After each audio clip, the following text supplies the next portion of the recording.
संजीव जौहरी लिखते हैं, प्रणाम गुरुजी। I seem to have changed after meeting you. For example, I have become more generous with money. Is it a coincidence? लिखते हैं कि आपसे मिलकर बदल सा गया हूँ और धन के प्रति भी हमारा रुख बदल गया है। क्या ये एक संयोग है? संजीव जी, जीवन में कोई संयोग नहीं होते। जीवन में बस एक व्यवस्था है, सटीक, अचूक।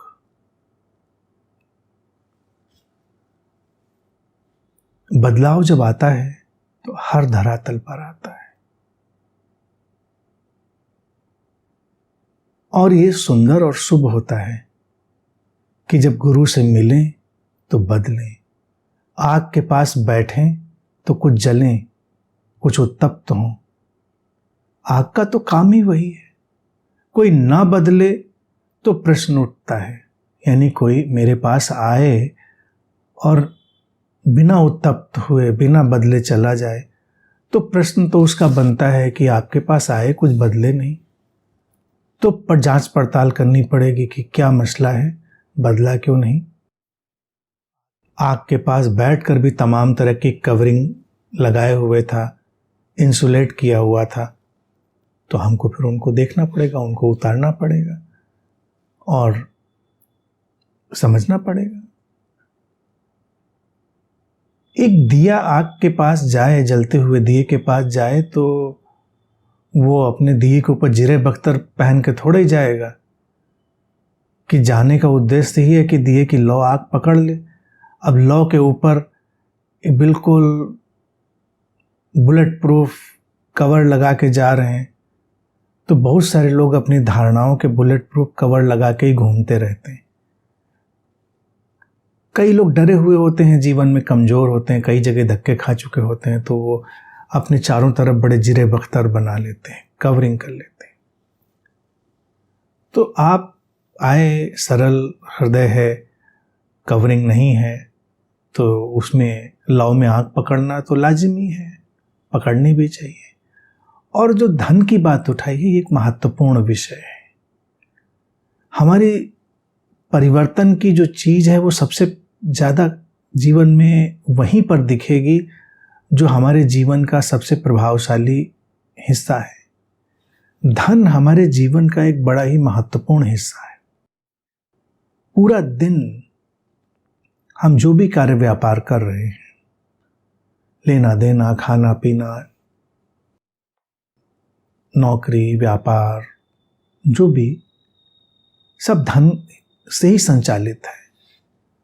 तो एक साधक का, एक मेडिटेटर का, एक सीकर का धन के प्रति जो ढंग है, जो एटीट्यूड है मनी के प्रति, उसको तो बदलना ही होगा, उसको बदलना ही चाहिए।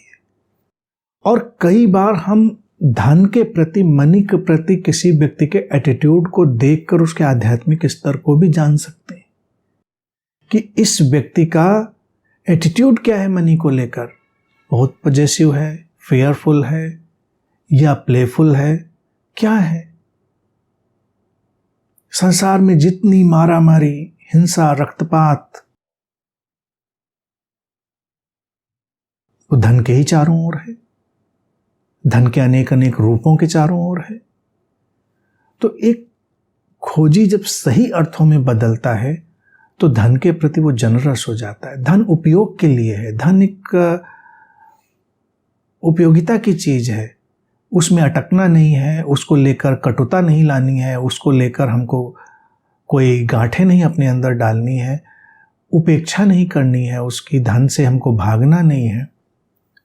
कई देखिए ऐसे साधु महात्मा हुए जो धन के विरोध करते हैं, धन से भागते हैं, फिर धन इकट्ठा करने में ही लगे रहते हैं, चंदा लेने में लगे रहते हैं, सब चीज़ों में लगे रहते हैं। पूछो इन लोगों से जो तमाम ऐसे महात्मा लोग बैठे हैं, धन का विरोध करते हैं और बड़े बड़े आश्रम, मंदिर, मठ बनाने में धन का ही सारा कार्य व्यापार करते रहते हैं।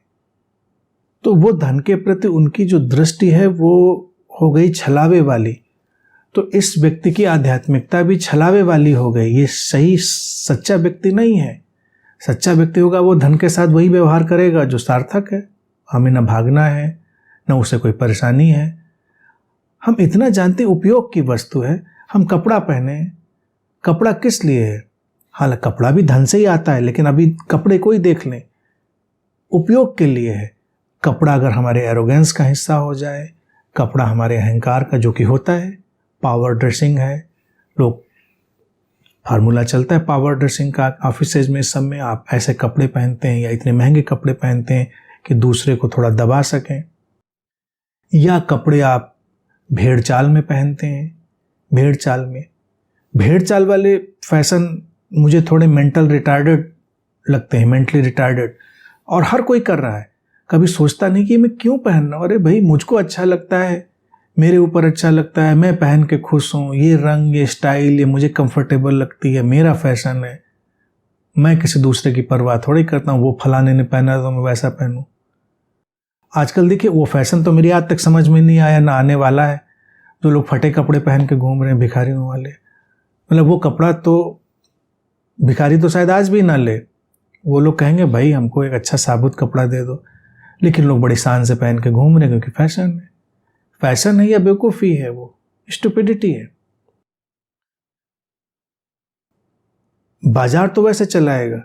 तो जब कपड़ा पहनने में भी कोई भेड़ चाल में, तो इसका मतलब उसका पूरा एटीट्यूड भेड़ चाल का। ऐसे ही धन को अगर हम देखें कि धन से दूसरे क्या करते हैं, इससे हमें कोई मतलब नहीं। हम धन से खुशियां खरीदते हैं, हम धन से कंफर्ट खरीदते हैं, हम धन का वो उपयोग करते हैं जो हमारे जीवन को सार्थक बनाता है, सुंदर बनाता है। धन से जीवन नष्ट भी किया जा सकता है और धन से जीवन सृजित भी किया जा सकता है। तमाम लोग हैं, धन आ गया उनके पास, सफल हो गए, शराब, नशे, ड्रग्स और एडिक्टिव रिलेशनशिप, डिस्ट्रक्टिव बिहेवियर, इस सब से अपने जीवन नष्ट कर डालते हैं। उदाहरण भरे के भरे पड़े हैं। या फिर धन का कुछ ऐसा उपयोग वो करना शुरू करते हैं जो जीवन में उनके कटुता लाता है, जड़ता लाता है, कठोरता लाता है। या धन के उपयोग से हम अपने अहंकार को बड़ा कर सकते हैं। ज्यादातर लोग तो धन के उपयोग से अपने अहंकार को बड़ा करने में ही लगे रहते हैं। लेकिन धन क्या इस चीज के लिए है? धन उपयोगिता के लिए है, जीवन की सहजता के लिए है।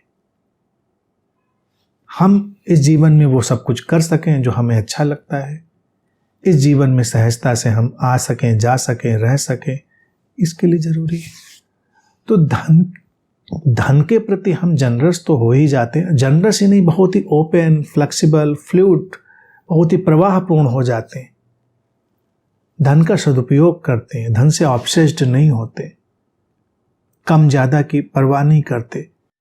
धन से जीवन की गुणवत्ता हम खरीदते हैं, लेकिन हमको गुणवत्ता खरीदना तो आता नहीं।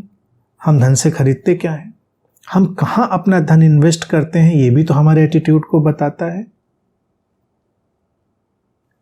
हम किस चीज की क्या कीमत देते हैं,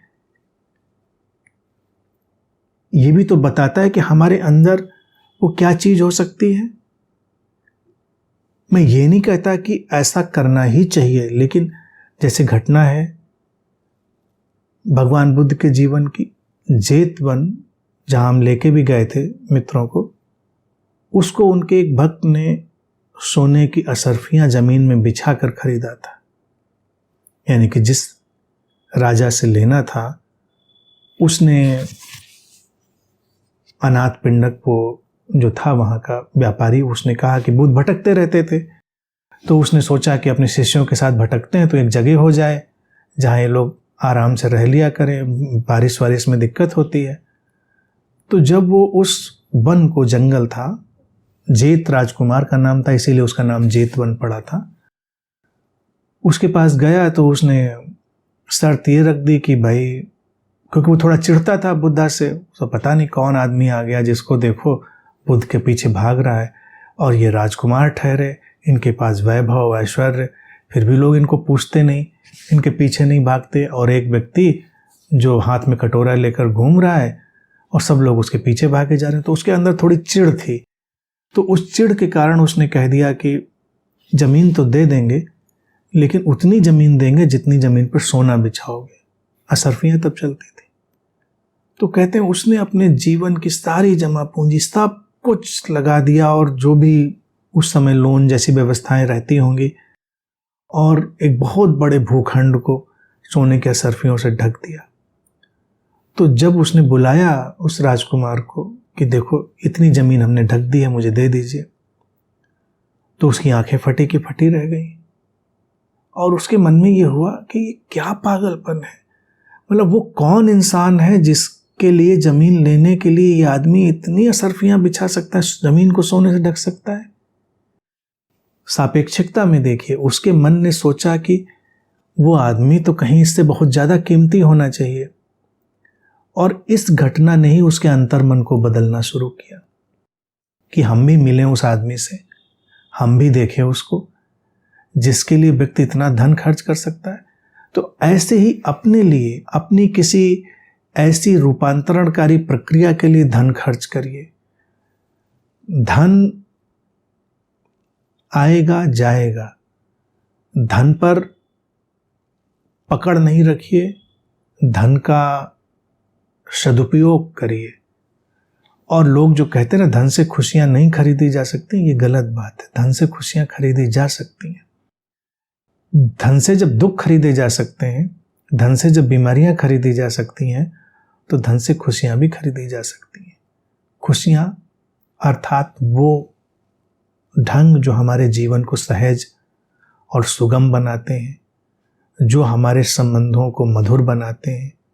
धन के कारण हम अपने संबंधों को कटु कर लेते हैं, बिगाड़ लेते हैं, उनको स्मूथ रहने दे सकते हैं।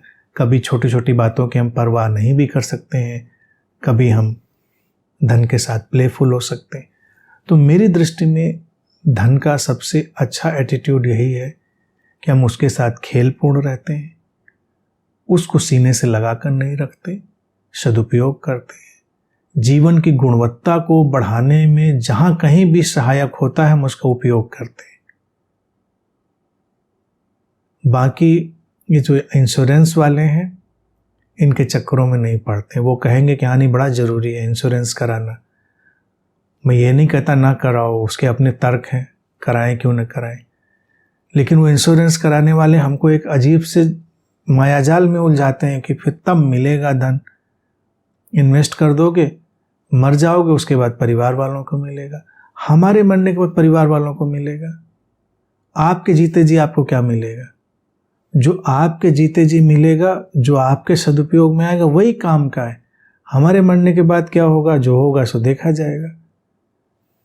तो इसीलिए मनी को लेकर हर सीकर का एटीट्यूड जब वो ट्रांसफॉर्म होगा, generous, playful, beautiful, creative, transcendental, ऐसा ही होगा।